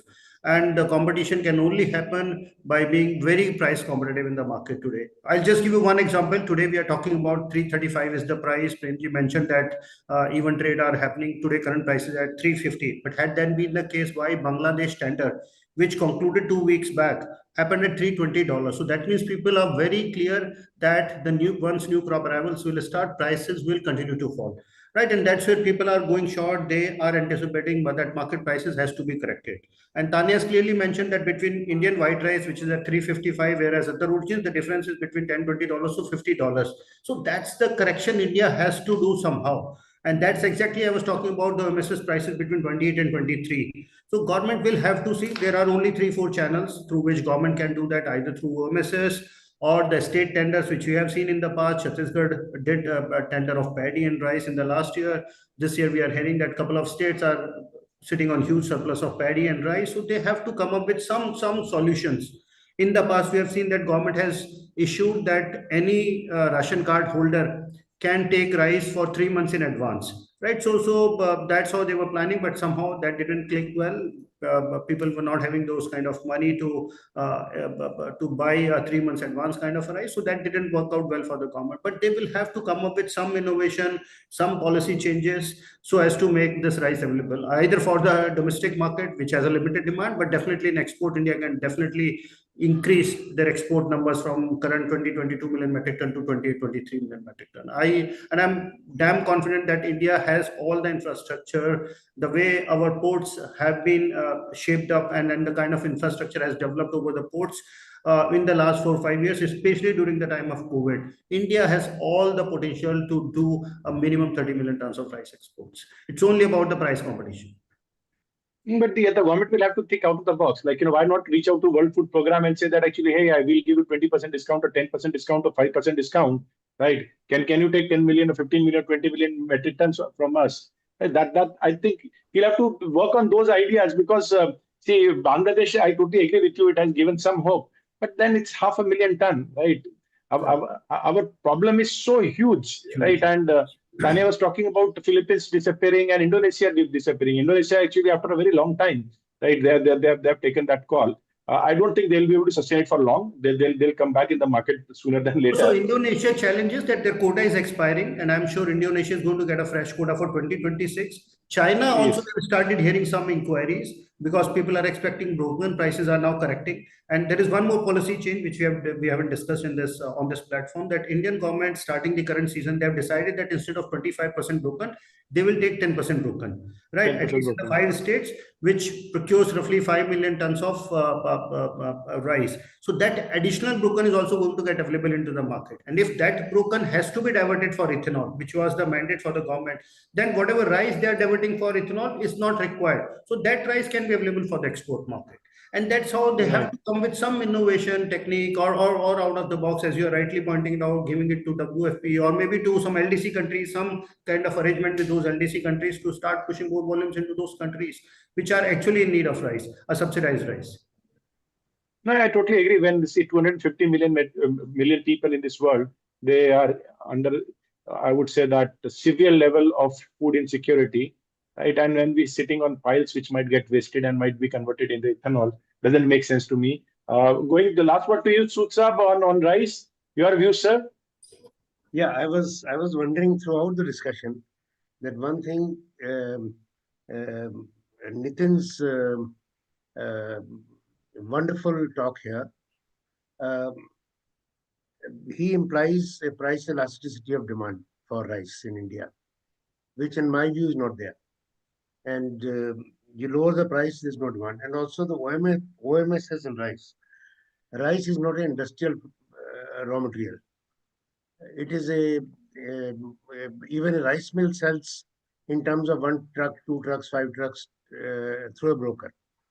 So the rice traders are very loath to go to the bureaucracy of FCI, make payment, lift rice. They won't know what quality they'll get unless you know what happens in those depots. That's why rice OMS has never succeeded. You lower the price, it won't succeed. Other one is that I am not able to triangulate 3,100 rupees as the procurement price for 4 years. And now that is something which they've done 1 year. They can't stop doing it. So that is higher than the price which you get for rice in the world market. So who is going to bridge? Because in Chhattisgarh, if the price is 3,200 by the procurement agencies, private trader has no chance of buying it below that. And so it has to somehow implied that it has to come out of the government stocks in some way or the other, directly, not in any other way except what Deepak's brilliant suggestion, that make it affordable, make it attractive for World Food Program, and feed it to the hungry in the world, and get rid of some stock. Giving it to ethanol is a sin. This 10% broken standard which they have brought in now is primarily to try and get over the moral hazard, saying that the rice which we feed to the poor is the rice which we put in the fuel tank. And so they will say, no, we are giving the poor better quality of rice and fuel tank broken rice. And well, that doesn't take us out of the economics. For last 60 years that FCI existed, there's some quality of rice, it's a traded quality, 25% broken. It's not something which is inferior. So suddenly after 65 years, you realize, hey, I was giving a bad quality to my countrymen to eat. Here you get better quality. And सूचा भी है ना, अभी की जो हालत है ना, उस पे एक शेर याद आता है, राइट? जो दम है तेरे में तो कुतुब मीनार को हिला के दिखा, नहीं तो पास बैठे मेरे 2 घूंट लगा और कुतुब मीनार को हिलते देख. So I think government is saying, right, we have no solution, right? Make it ethanol, right? Get your car drunk, you also get drunk, and believe the problem is solved, right? Unfortunate reality. Out of the whole seminar, what I found most interesting is Deepak's suggestion that talk to World Food Program, give some rice to them for the poor. And I think we'll go up in stature. The USA has been doing it. EU has been doing it in the past in milk products. USA has been doing it in edible oils. I have handled myself a large volume of refined soybean oil given by them. And we have had wheat. So it's now India's turn to stand in that league. The problem is that actually whenever I give out of the box ideas, people ask me to get out of the room. That is unfortunate reality, whether it is trade community or the government. Now, with that, we would now move to our last segment, sir. It is on maize, right? Very, very interesting commodity. I think maize is having a purple of its health as of now, but how long it is gonna be in that purple of health, right? That is also question mark, because some of the data points which I'll be sharing, right, which might also confuse to certain extent the maize traders as well. So again, when we see maize, the carry is pretty huge, right? It is 283 million metric tons. Production, we are seeing roughly 1.28 billion metric tons of maize which will be produced. Global trade is at 195 million metric tons. So that puts supply to be close to 1.5 billion. That's 1.5 billion metric tons of supply. Consumption is roughly around 1.3 billion metric tons and ending stock at 272. Now, the biggest, I would say, challenge here is that you suddenly see the US numbers going out of the roof. They are having more acreage, they are having better yields, and that has led to from 383 million metric tons of production, they have straight away gone to 427 million metric tons. That might leave them with roughly 50 million metric tons as carry from the season itself. We are already seeing the challenge which US is facing, because one of the large importers are because of the tariff and issues related to geopolitics are not importing from US. Brazil is also having pretty decent crop, better than last year. Same is with Argentina and European Union, marginally better. India, that is where actually you see that we are having more than 12% increase in the production. Now coming back to the exports, US might export a little bit more than what they exported last year. Brazil would be as good as last year. Argentina a little bit better, because they also came very recently with a policy of doing away with any of the export duties, and they wanted that window to export as much as possible the agriculture commodity, including soybean and maize. Ukraine, again, it's a black box as of now, but they're also showing that there would be increasing yield. Russia, Paraguay, EU, Canada, they are marginal players when it comes to export of maize. Coming to India, the carry was decent, close to 1 million metric ton was carry, production of 43. That puts supply situation at 44.64. Consumption of 41.5. This includes 12 million metric tons being diverted to ethanol. Even after that, we are having possible ending stock of 2.64. Now, that is where I would say that it's a little bit scary for the traders, because we will be having double of surplus in form of ending stock. Starting with you, Mishra ji, first, how do you see the challenges associated with maize. Currently, everything looks great, but I think the industry has already started seeing the writing on the wall and started talking about increasing the blending, which we are already preponed by getting into 20% ethanol blending. And you'll be aware about the fact that a large portion of Indian ethanol, right, close to 60%, is now grain-based, though it was initially started with thinking about sugarcane as the feedstock. But now it has moved to grains, and out of that also, like, substantial part of it is maize. Your initial view, sir, and specifically its impact on the poultry industry. So you are on mute.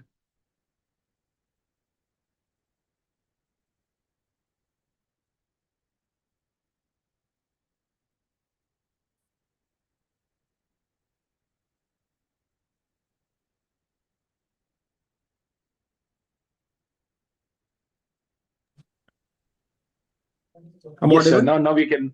Yes, sir. 100%. Good evening, everyone. The very exciting discussion and insights are there across the commodity wheat, maize, rice, and now we are in maize. So maize, as you shown, your numbers are very close to my numbers also. We are also on the same page. So now the production has been increased in. We are expecting that it will be like good growth in maize production overall. And our, as you rightly said, that S&D or ending stock is going to be higher. If you see that users ratio, it will be more than 8%. That is basically going to positively impact in the market. But prices, availability will increase, then always prices will be affected. Actually, harvest is going to start in Kharif, almost started. So might be our farmers will not get the better price what we already get in the last previous years. There are two sentiments there in the market. One is this crop has been increased production. We are expecting the higher production in terms of sowing and in terms of yield also. But again, this government has given that rice. What we are discussing as of in every season it was discussed. We are going to get FCI rice from the government. That is going to give a bigger impact in the S&D. 40% is a higher numbers which we are going to get from the government, and we are bound to take that material from the government and use that. If you consider current prevailing prices, maize will be the feasible for the ethanol also. But we are bound to take that FCI rice to produce the ethanol. That is not actually at all feasible for the. If you compare with the maize, it is not feasible as much as maize is feasible as of now. So we are also not intended to take that FCI rice as much as the government trying to push it. As Deepak sir already mentioned that it can be, we should think about other way to dispose this material, and we should think about the global food security thing, so that we can supply this material to other where it is required actually. Because for ethanol, it is not necessary to give that rice. We are basically increasing our production, maize production across the country, and land acreage are also increasing. That is one thing what government was thinking. We will increase the maize cultivation to decrease the rice production.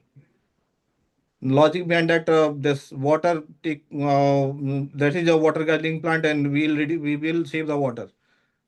So in that way it will work. But again, from the maize only we can get the RM for all this one ethanol production. Because if you see other within the India only, if you see the comparison of production, our average production is yield is 4.3, and some other state like Telangana, Andhra, and some other southern state, they are producing more than 7 ton. So we need to work there. We need to increase the yield. One of the panelists has already told that we need to invest in the crop development kind of things. We need to work on that production, how to basically find out the new variety, from where we can get the good yield. If you see Tamil Nadu, basically same area of land, Tamil Nadu is producing less and other states are producing more. So there we need to work so that we can get this feedstock from the maize, and rice can be used for the human consumption and all. Perfect. So, Mishra ji, actually, even like, you have been also in animal feed industry, and I Yeah. was engaging with a lot of stakeholders there, and they see that actually, like, this maize-based ethanol, right, and the lower price of DDGS, right, they're creeping in a big way, right, on when it comes to soya meal. But at the same time, like, that there is an apprehension that how much percent of DDGS they should give, like, whether specifically when we talk about shrimp or when we talk about poultry, right? The understanding by for these, like, the farmers who are either having the shrimp farms or having the poultry farms, their awareness is not there, and they have started seeing that impact of low cost DDGS impacting them negatively.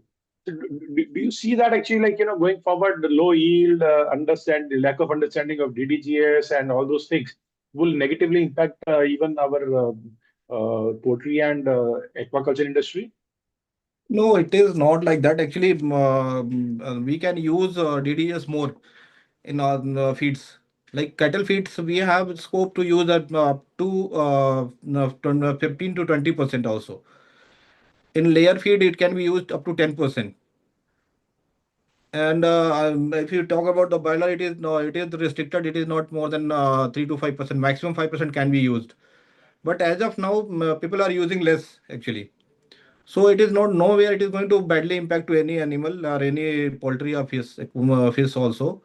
But we need to use the good quality of DDGS. So it is nowhere it is going to badly impact to any feed quality But or feed is consumption. but is there a regulatory oversight of when you said quality, right? Because the way the DDGS is produced, the quality and the possibility of, like, the contamination and aflatoxin getting into it, the feed is pretty high, which specifically impact the sensitive agricultural activity of shrimp farming or the poultry. Do you think, like, we are having sufficient oversight regulatory mechanism to take care of it? Because our FSI is not able to, like, ensure that you are having a turmeric which is actually not having any it is as per the MRLs, right?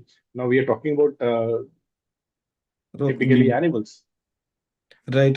Rightly mentioned, sir. Basically, you rightly pointed out the things. Basically, we need to have some regulatory. As of now, there is no regulation on this quality of DDGS. So few parameters are there, and nothing as defined by the government, and no one is regulating that actually. So every consumer having in their own labs, they are testing the quality and they are using. But as of now, basically, ethanol industry also is struggling. Basically, this is not now a byproduct for them. So they are also started to improving the quality, to maintaining the quality, and avoid that this kind of any kind of contamination. Contamination is not possible actually. There is no contamination, but storage period. If it is stored more than 20 days, 40 days, then there is a chance to increment of the aflatoxin and other toxins also. So we need to dispose as soon as possible. If it is used within the shelf life period, it can be there is no harm, and though there is no contamination in that. Basically, contamination is not possible because we are using one feedstock, and they don't have time, don't have parity to mix anything or to contaminate that product. There is no require, and this is not feasible actually. So no one will do that. Now, only handling is the problem. Handling of DDGS, some plants are having the good handling mechanism. They have good dryers. They have good storing space. Their quality is always good. Someone having the good machine also, that roasting is not there, and sometimes roasting will happen, and less more roasting will basically disturb the amino acid profile. Right.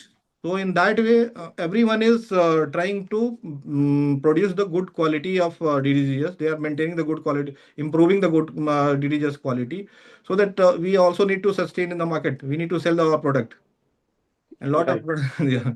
So Mishra sir, this number, which is like, roughly 7 million metric ton of DDGS being produced and sold in India. Is that the correct number? If back of the envelope calculation, if we...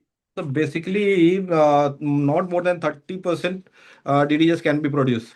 So if you are taking the total requirement of grain in grain based for the ethanol, it is close to 12 million ton, 12.9, 13 million ton, you can Right. say. So 30%, that 30% can be from this DDGs will be 30% only, not more than that. Sometimes it will less also. Right. So this talk be around that actually DDGS is now production or sales is equivalent to it of soya meal, both at 7 million ton is wrong. So No, you are that saying that is not correct actually. I'm not agree on that. That is not correct actually. That soybean basically, I don't want to talk about soybean, but there is a other story with the soybean. And soybean, soybean DDGS cannot replace the soybean basically. Soya meal is a different thing. Soya meal digestibility is more actually 99% is digestibility is 99%, and this DDGS not more than 75-80% maximum.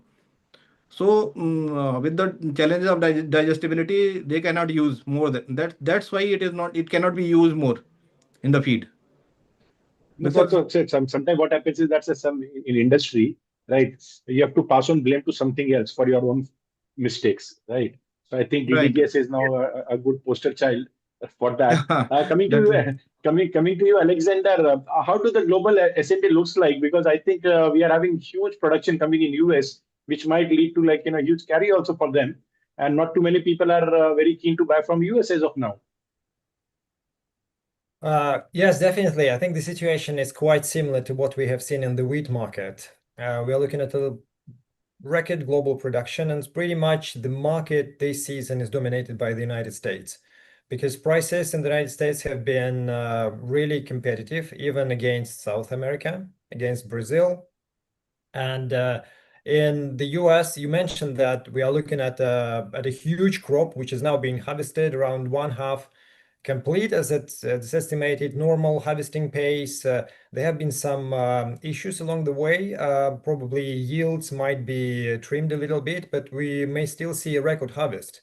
There have been some reports of disease as well, so the quality might suffer a little bit, but still exportable availabilities are huge. And in terms of the global numbers, which you mentioned, I think we are higher on production than the numbers you showed on supply as well, and a bit lower on consumption. So as a result, we have a high estimate for end season stocks. It will be potentially the highest in 2 seasons, and the major increase is in the major exporters, pretty much the same as in the wheat market. In the wheat, we are looking at an 8-year high for the major exporters, 8 major exporters. For maize, 4 major exporters, Ukraine, the US, Brazil, Argentina, the highest in 6 years. So really ample supplies at the major exporters. On the other hand, we anticipate record consumption, gains for both feed, industrial use, food demand. In industrial use, Brazil is one of the drivers, and that's probably the strongest driver in the world now in terms of consumption. That's in a way limiting their exportable availabilities, because ethanol producers are really looking after supplies to increase their production, substitute sugar production in a relatively old sugar-based industry, where this maize-based ethanol production is much newer, much more modern, much more effective. So that's giving a boost in that market as well.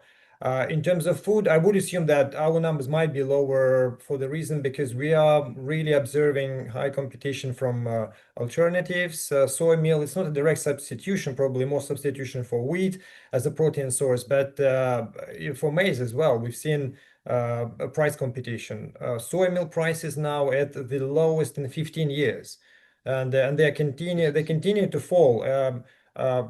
One reason is lower soybean prices. It's still uncertain about the US-China trade deal. If there is no deal, there might be a further decline in soybean and soy meal prices. But overall, in terms of production, as I mentioned, record production in the US, large crops in Ukraine, China. China is a little bit of a question because they're harvesting now and there have been some untimely rains, and we've seen some delays, some increased moisture content. The government is trying to deal with that now, and there have been reports of some, as local sources say, substantial, there are no numbers, but substantial crop losses and quality losses.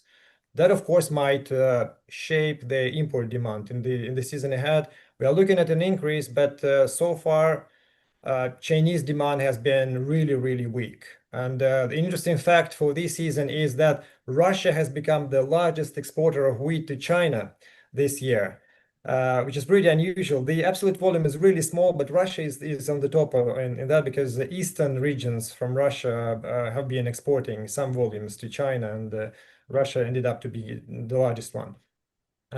Yeah, on the other hand, Brazil might be a little bit smaller, but for Brazil and Argentina, it's really tentative because they are just starting to plant now.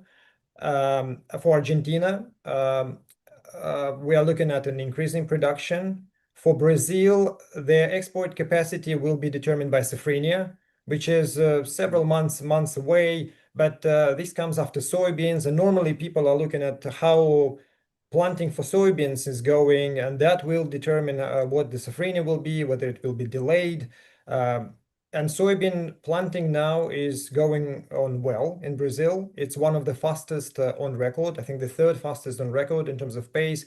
So there are no major risks for Safrinha now. And I think one of the factors that might swing prices higher, well, there might be a US-China deal, which will pull all the prices higher, starting with soybeans, and that will pull all other prices higher, even though soybeans is more relevant than maize or wheat. Another thing might be some issues with Safrinha maize. If there are some issues on the horizon, maize prices will come up. But so far there are no major issues, so the prices are also subdued, the lowest since last September, so they're more than a year low, and down by 5% year on year. So pretty bearish as well, but not as bearish as is in the wheat market, which is down by 11%. Yeah, I would stop there, please. Yeah. Perfect. So, Alexander, one very important thing, you see, a lot depends on US-China equation, right? But until unless Mr. Trump has longed on soybean and maize, I don't see that actually going in the right direction. Like, there is this too much challenge there. So I would say that trading on the hope is something which traders should avoid, because only one person, I think, is one of the most unpredictable person on the earth. And I think China has already made up their mind, looking at what they have done in soybean, right? Even with all the green olive branches being offered by US, US have not bought a single grain of soybean from US while we are sitting in October, right? So I don't think, like, China is, irrespective of whatever happens between the deals, it is going to be buying anything from US. Yes, the general expectation is even there is a deal, there will be no major purchases this season, because estimates are that China has already sourced enough supply for this season. Exactly. And for the US, this season, this period would be the high season for exports. But China is not buying. Export sales, they're not updated now because of the government shutdown. But as of mid-September, the latest numbers from USDA suggested a significant decline year on year in terms of export sales. So if there is any deal, that's possibly be for the next season, not for this season. Exactly. Yeah. And even like the numbers now, like, USDA is, the government is shut down, and as such also, like, the US administration is not very keen to keep too many people in USDA.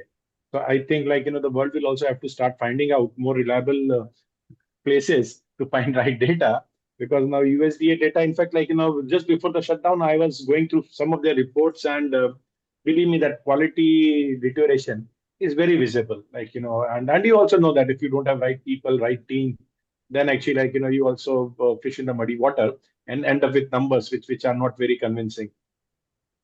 Absolutely. I think with if the flow of information is reduced, they should be well, some people might be looking for alternative sources. On the other hand, there might be increased volatility, because when you have rumors, when you have expectations in the market, the volatility normally increases. So that's not quite good for the market. And One particular thing I'd like to mention is today, the US tariffs on Chinese vessels coming to US ports has come into force. And this has been announced several months ago. It's come into force today, and we'll be looking at the impact. There were some divergent views on how that might impact overall logistics and costs, but because of the flow of information is limited, it will be very difficult now to estimate the impact of these new tariffs. But we'll be looking at that. Perfect. Thanks a lot, Elizabeth. So, Sood sir, last word to you, sir. We are in a volatile situation. Wheat is not doing much. Rice is stuck. Maize is having a problem. Then the US, China, and all sort of geopolitics coming in. Sir, as a trader, I'm having lack of information. I'm having challenges of geopolitics. I'm having so much of volatility. There is too much of glut. So, if Mishra ji has to do something, what he should be doing? Well, in the previous year, the corn traders got very badly hit because they imported. Some of them are nursing the stocks even now, and well, that is one. Other one is, in the area of corn and feed, I must admit that Mr. Mishra has been my teacher, because I spotted him at the Chennai this Suvir's show, and followed him, and then learned something from him, and it has been continuous since then. And well, we do have a standard on aflatoxin. It is there in IS 2052 at 20 ppb max for the product, not for the ingredient. So ingredient, it is up to your mixing, how you do it and produce. A lot is being done on improvement of DDGS quality.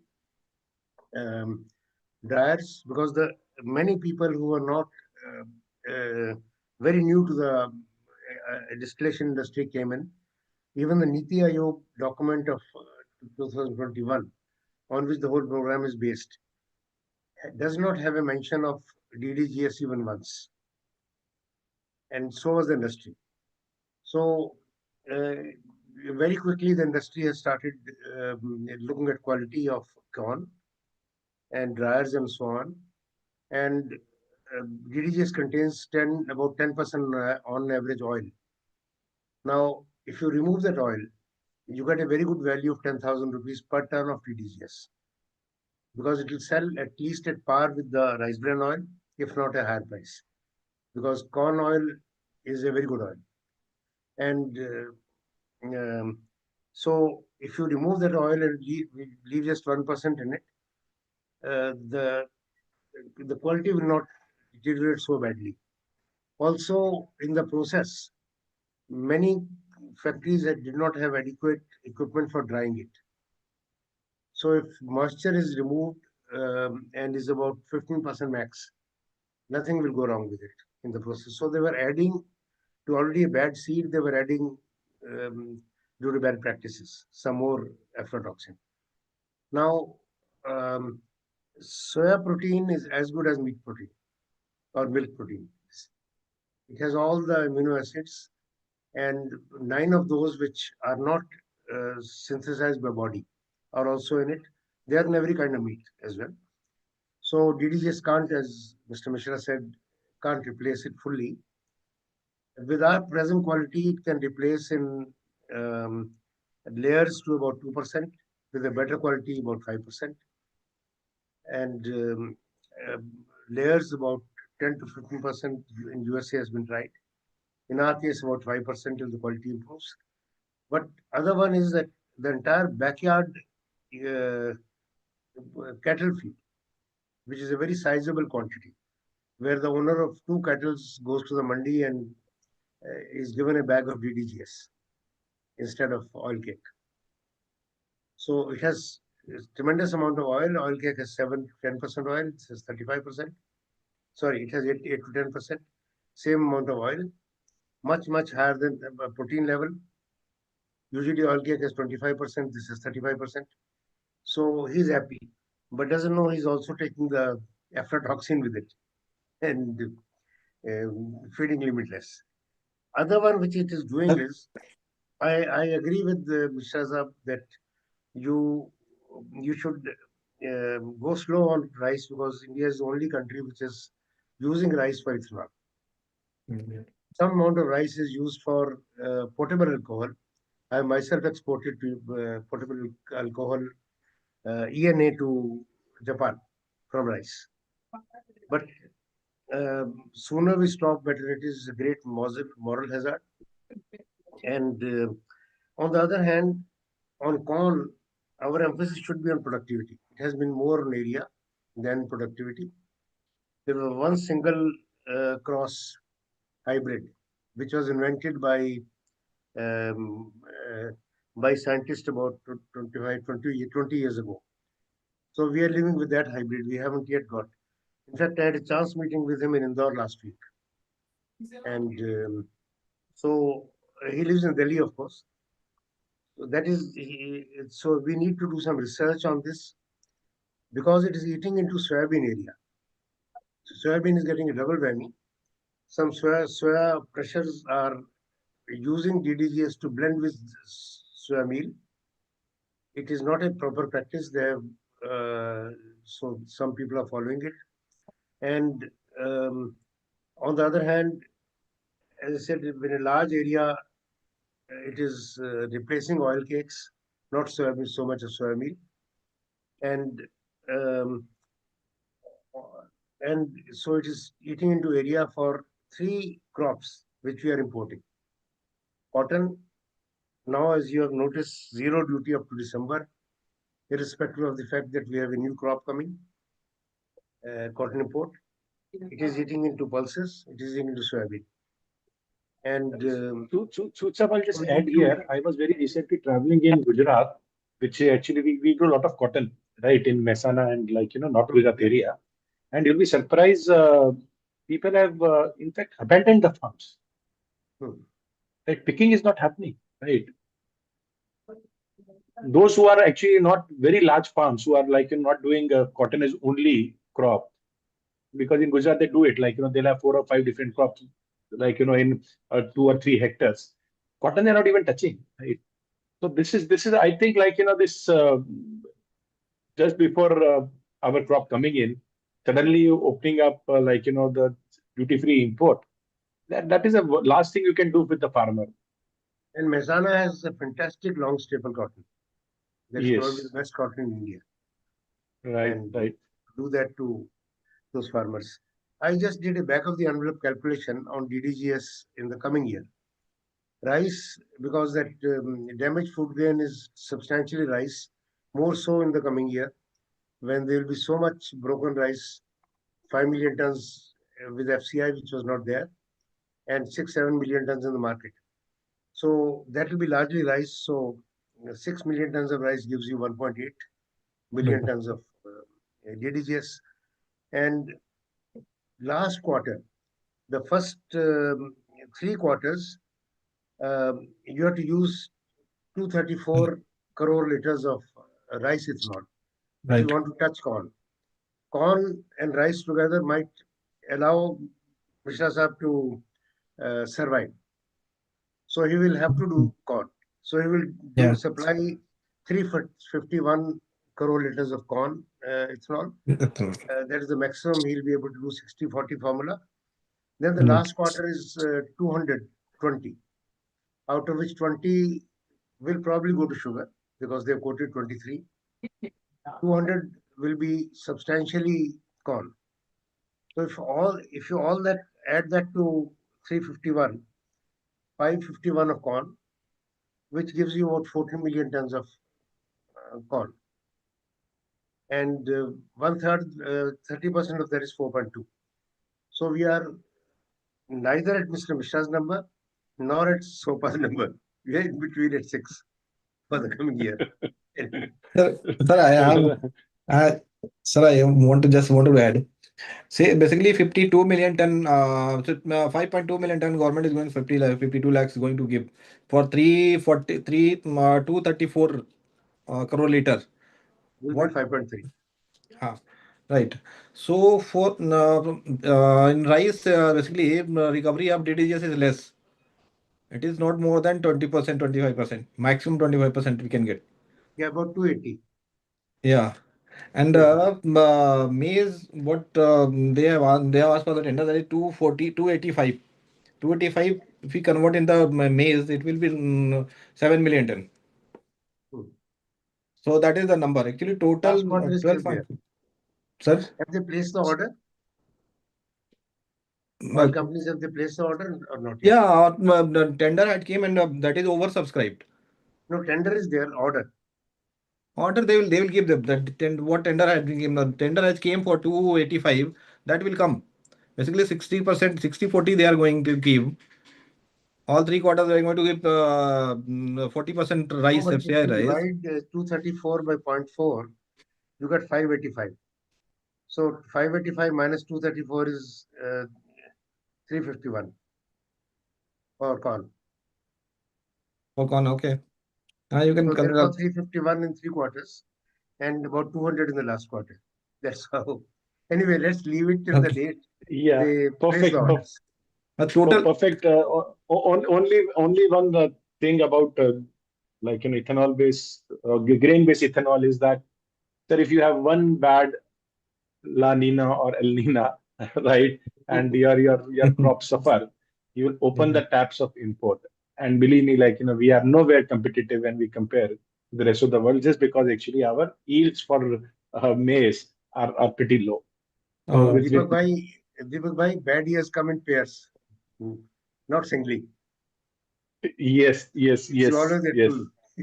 Yes, so I hope, like, government looks into that. And with that, I thank all my great panelists. And Susai, we were talking about learning from S.N. Mishra ji. Sir, I always make it a point that actually whosoever I call as a panelist on my session, in my interaction, I would have learned from them, right? So that is a basic benchmark, right? So you find that a lot of glamorous speaker, they are a good friend of mine, but I don't call them because actually I would not have learned something from them, because I believe end of the day my audience should learn something like, from the people who are part of this panel discussion. So I thank Alexander, Mr. Mishra, Sood Saab, all of you for being here and sharing your insight with our audience, and thank you. Tomorrow we'll be having another session. This time we would be talking about oil seeds and edible oil, another pain point from the government, and also some supply and demand numbers, both across the globe and regional for them. Looking forward to see you tomorrow again. Thank you. Thank you, sir. Thank you. Thanks, Deepak.